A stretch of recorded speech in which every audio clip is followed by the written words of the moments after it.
Hey guys, this is Mauricio, your host of Ordinary Heroes Better in 20. We are now on episode number 7, part 3 of the series, When Lions Roar.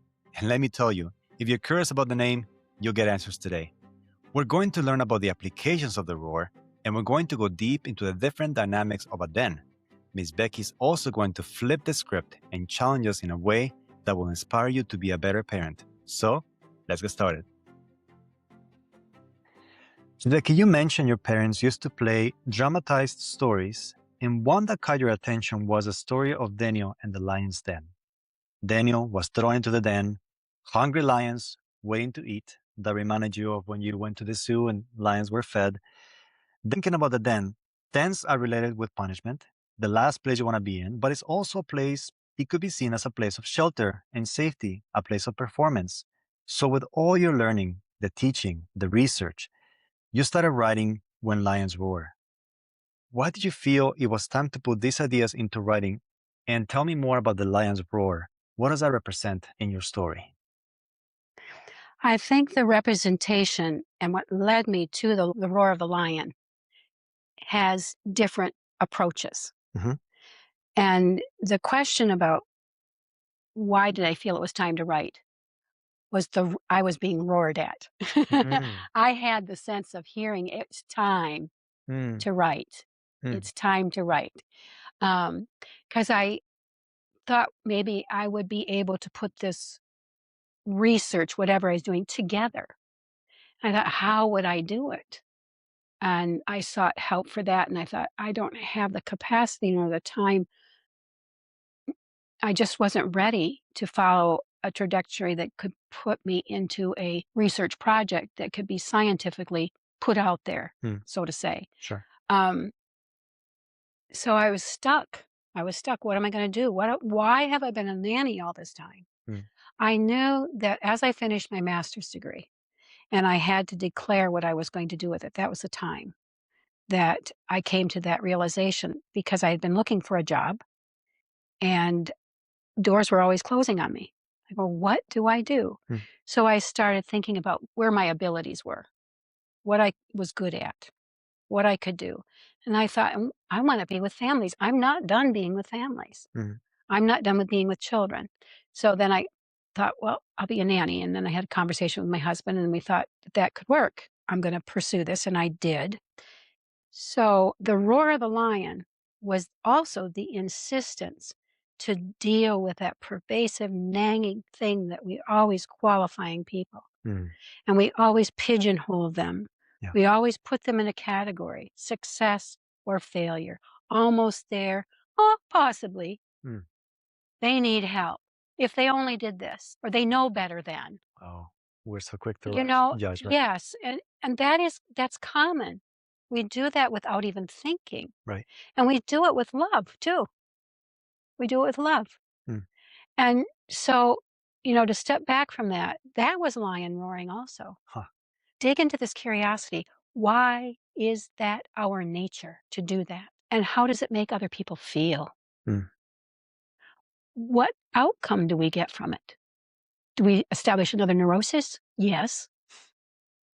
We go through life being neurotics, trying to solve these problems that come to us just by people pointing fingers at us. So that was the roar. Mhm. My curiosity, how can we live together? How can we love our neighbor as we love ourselves? What does that mean? How do I love myself? Can I say, oh, they don't know what they're talking about. I'm fine the way I am. I'm doing the best I can. That's not what you do. That can be a cop out. It can also point to what the biggest problem is. You got to deal with what's going on in your own life. Yeah. And you have to say, okay, how am I with this? With the people that I love dearly? Am I going to say they don't know what they're talking about? My parents don't know what they're saying? Oh, they'll say this because they've said that to everybody in the family. And I always knew that. My grandparents said that about my parents. Mm. It's just the way people are. Granted, true. But what are we going to do about it? Right. What does it produce? It doesn't produce us listening well to other people. So that's another roar. Mm. How can we be active listeners? How can we listen to the heartbeat of another human without pointing a finger? There's something that we have to let go of. Sometimes it's control. Sometimes it's the perception of ourselves and how we fit within our society, or what we want to become desperately because we're desperate to succeed. We have to be able to let go of that. So that's another roar, that pervasiveness of being good enough or being good Mm. so that other people would perceive our children as good because they're being good. Right. So that's a roar. That's a roar. So there are multiple layers of this when lions roar. So the roar, if I'm hearing you correctly, are different triggers that you're hearing, that we hear, that we experience, perceptions. Mm-hmm. So what does that place you? Is the den where you are hearing all these roars? Tell me more about the den. The den. Well, when I started, I came up when that title grabbed my attention. It wouldn't let me go. Mm.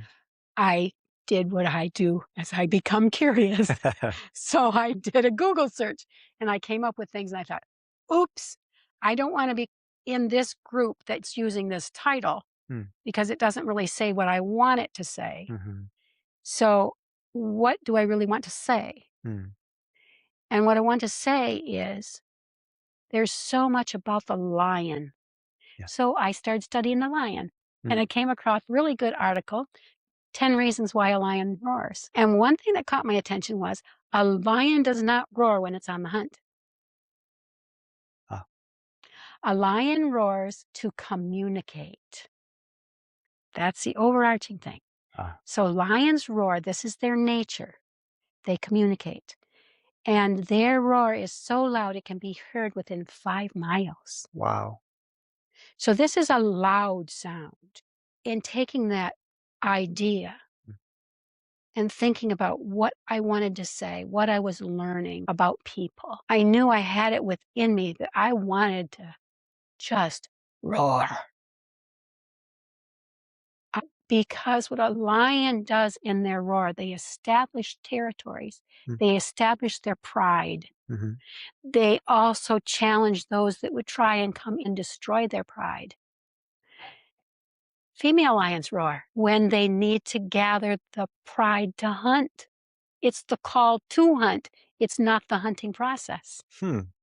It's a warning for those prey that are out there. We're here. But they don't roar during the hunt. That's tickled my curiosity. Mm. I'm going, how does it fit in? Mm-hmm. And I think of Bible verses too, the story of Daniel in the lion's den. And so that triggered this childhood experience of this narrated vinyl. Mm-hmm. And it was just so strong. And I was little. And hear those lions roar and then bringing that experience of going to the zoo, I could really feel the lion satisfying its hunger.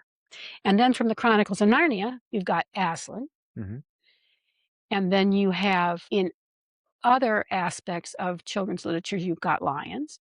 So I even found a children's book by the name of When Lions Roar, and it was all about helping children with fear and anxiety. Mm-hmm. I thought that makes sense, when things scare you to death, Yeah. So just looking at all of that, I thought, well, this does fit because there are multiple layers. Okay, then what does a lion do in its den? I started reading more about the pride Mm. and how the pride functioned. And I saw these beautiful videos of these majestic animals, cubs, and how they communicated by nuzzling and by chuffing.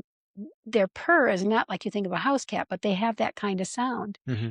And how they communicate with each other and how they protect one another and how they assist one another. And I thought of Daniel in the Lion's Den and how he got there. And I could talk a long time about that because that's significant also. He was being challenged, but he did not waver. Mm. When I started reviewing the story of Daniel, it just came to me.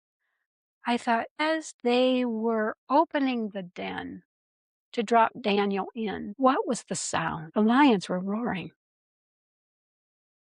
And God shut the lion's mouth. Mm-hmm.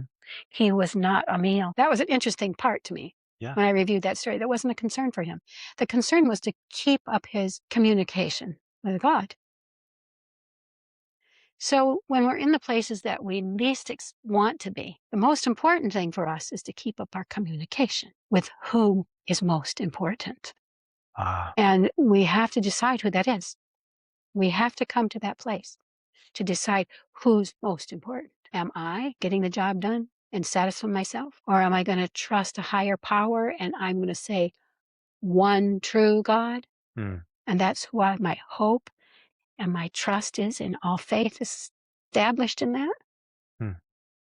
I have to let other things go. Yeah. And I have to make that choice. And I have to recognize that I do that choice. We know that Daniel prayed. Right. We don't know what he said in his prayers, Mm. but he communicated with God. And that was his habit. So the den was not a place he wanted to be in, I'm assuming. I mean, it makes sense. He wasn't out to prove a point that God was greater than all these other guys. That wasn't his objective. No. And then when you think of the den and you look at the lions, how they come together in the den, and the mommy lion, they suckle her, and they're close, they warm each other. Mm-hmm. They swish their tails to get the bugs away from each other. Mm. The cubs play with each other to learn how to hunt. Mm. All these things that are in the natural world Right. that happen within the shelter and the confines of a den. Now, to take that and put that into our human den, our close proximity of family, when we have a den that's structured around mentorship, it's different than around control. Wow. And around doing what I tell you so that I look good. And I think of the story of Lion King, the difference between Mufasa and his brother. Right. So all these pictures, all these images from story, from theater, from film, and then from the natural world come together under that title. And I can then look at this piece of questioning why we live the way we do and how we can encourage one another. And it gives me so much good to go on because I can see people where they are. And you find a spark and you fan what's good into the flame. So if we have trouble in the den, we've got to find where the spark is. Mm. Where's the spark in all of this? Sometimes you have to look at backwards and say, okay, you grew up in expectation, and so you're going to run your den the same way. What good came out of your parents' expectation for you? What good is there? You take that spark and you fan it into a flame. Mm. All balanced with good practices Mm-hmm. to lead yourself into becoming a mentor. And the other part of this den picture, they're all in it together. Mm-hmm. Nobody's different. They're all a lion in a den. Mm. There are different stages of maturation, Sure. but they're all lions in a den, and they can all roar. Mm. So there's multiple layers when we think about the roar of a lion. Mm-hmm. What is your den? And sometimes if you identify what your den looks like, it will help you with your roar. Mm. That image is very vivid. It's a perfect segue. I think parents listening right now may be on their own Lions Den moments. So, to these parents, what encouragement would you offer them as they navigate both the challenges and the joys of raising children today? I love that question. I love that question. I think the best thing to tell parents, you're doing a good job. You have been gifted a child. That's a good perspective. Gifts don't come with instructions. True. And gifts don't come with a give back strategy. You can dismiss them and say, I don't like my gift. I'm not going to use it. And we know from people that have done the research that there are 4 parenting types. There is authoritative, there is passive, and there is neglectful. Mm. Neglectful to its extreme is called the uninvolved parent. And that's when they lose their gifts. The gifts are taken from them. Mm. Our laws protect the gift in that manner. The authoritarian and the authoritative are different, but we know that there are those parenting styles. So we have to make a choice and think about, what are we? So when parents get to that point, hip, hip, hooray. Good for you. You're dealing with your gift. And if there is a neglectful parent, I'll go, do you know that this is available to you? Yeah. So finding the spark and Right. fanning it into flame. So what is your spark? What is your spark? Go surround yourselves with people that are going to fan that into a flame. Right. Don't despair. Find your spark. Are you a neglectful parent? You have to deal with that. Did you have that in your upbringing? There's another way that people automatically parent, and that is they respond to how they were parented. They react, and they can react in many different ways. So that's a starting place to say, what kind of parent am I? So the encouragement is, find out what kind of parent you are. Well, how are you handling your gifts? Do you put them back under the Christmas tree? Do you stomp on them and break them? Do you go, I don't like this, I don't want it, and you throw it out the door and in the trash? You act curiously and see, what can you do? How can you manipulate it? Mm. How can you change it so you like it? Oh boy. Are you going to say, I'm going to find out what this gift is, and I'm going to wrap it slowly. I'm going to take it apart. I'm going to sleep with it. Yeah. I'm going to hold it. Mm. I'm going to say, I love this gift. Now, what am I going to do with it? Those are big choices that parents have to do, and they can, Yes. and they do. And it takes people to come alongside of them. So another help for parents is find that group. Mm-hmm. Find that group. Find that other. Mm-hmm. And for people that have a faith in a triune God, I would encourage them to learn how to lament. Lamenting is a prayer that fortifies us in ways that, unless we practice it, Mm. we will never know. Because lament allows us to scream and holler at God Roar. and roar. Yes. Yes. But we roar because we know He Yes. holds our territory. Yes. And when a lion roars, it bounces off the boundaries and it makes everybody know, here's my territory and these are the boundaries. And we say, I believe God is almighty and He knows the beginning from the end, Mm. and He has everything under control. And I will praise Him in this pit. Yes. Wow. And He will allow us to roar. Mm. And He will also shut the lion's mouth, and we will not be devoured. And when we wake up in the morning, we can say, did your God shut the lion's mouth? And we can say, oh, yes, He did. Oh. So yes, take it. It's a gift. Mm. It's a beautiful gift. When my husband and I lost those babies, Mm-hmm. it was crushing. People told me that it wasn't a baby. I'm going, no, it was. I saw it. I knew what it looked like. I studied it in science class. I knew what a baby in its early stages looked like. And I had to deal with that perception. And I went through that. And I thought that I got over it. Later in life, when my kids were older, I had to go to the doctor. How many pregnancies have you had? And I had to tell them, and I couldn't get through it. Mm. I'm going, this is interesting. Hmm.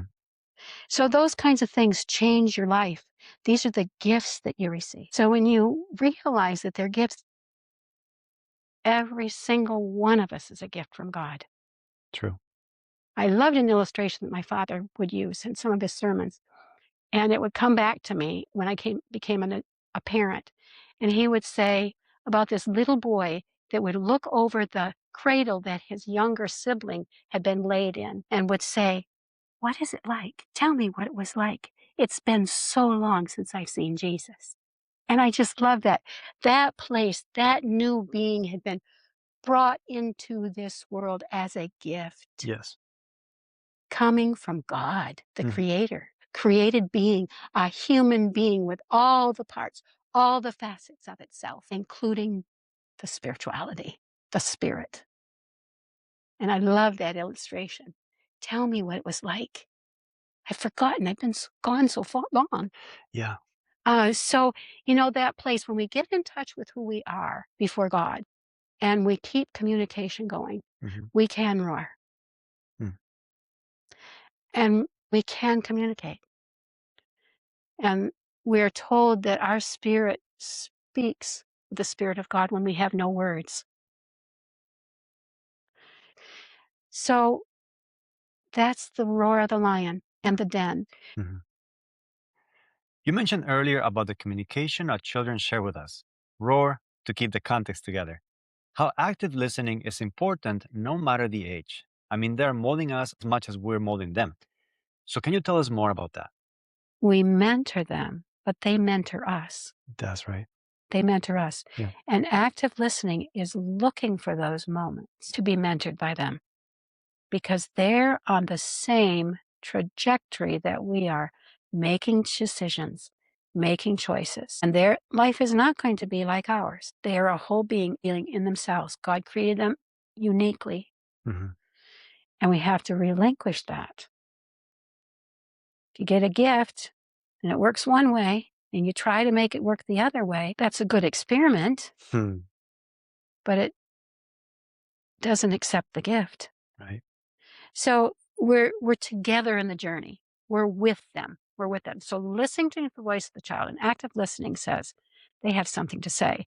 All eyes roar. All lines roar. And so we listen. We listen. And yeah, there's another piece of that. The roaring, the competition, the challenge Hmm. that a roar gives. That's part of a lion's roar. It's part of their nature. Yeah. And it also is a part of the thriving of the pride because a pride will not last if it's not challenged. In the lion's nature, there is a point of challenge. So we have to accept that as the nature of the lion. So when lions roar, Hmm.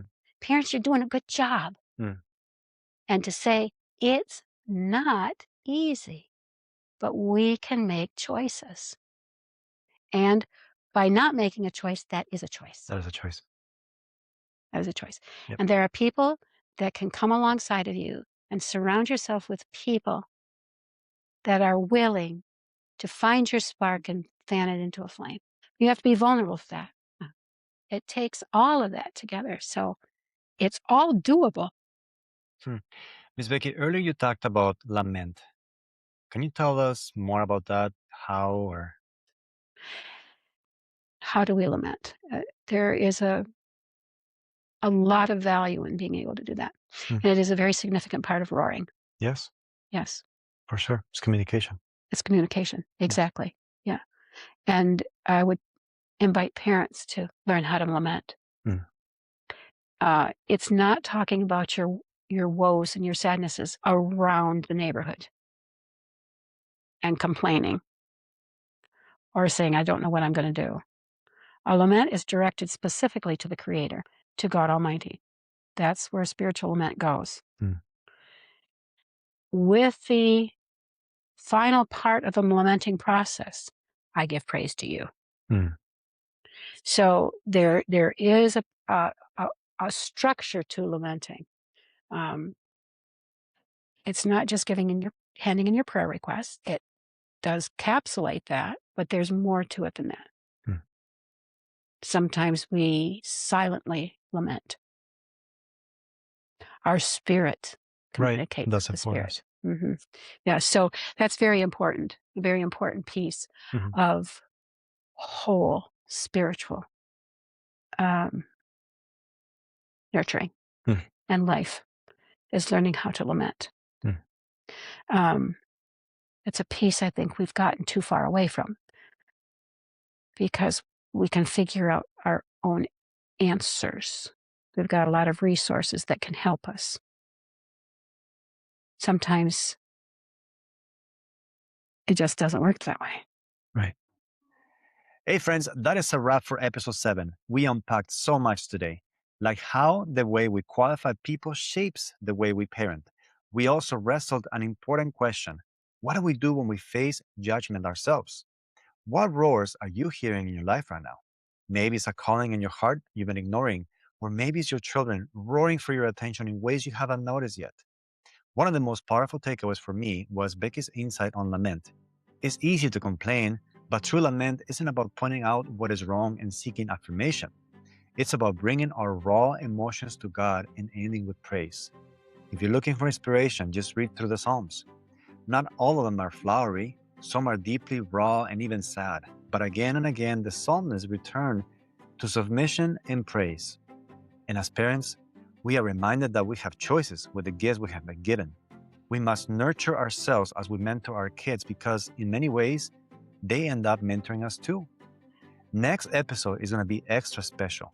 A face-to-face video interview to close out our When Lion Roar series. Trust me, you don't want to miss it. And if you'd like to connect with Ms. Becky DeBlaey or learn more about her work, just drop me a line.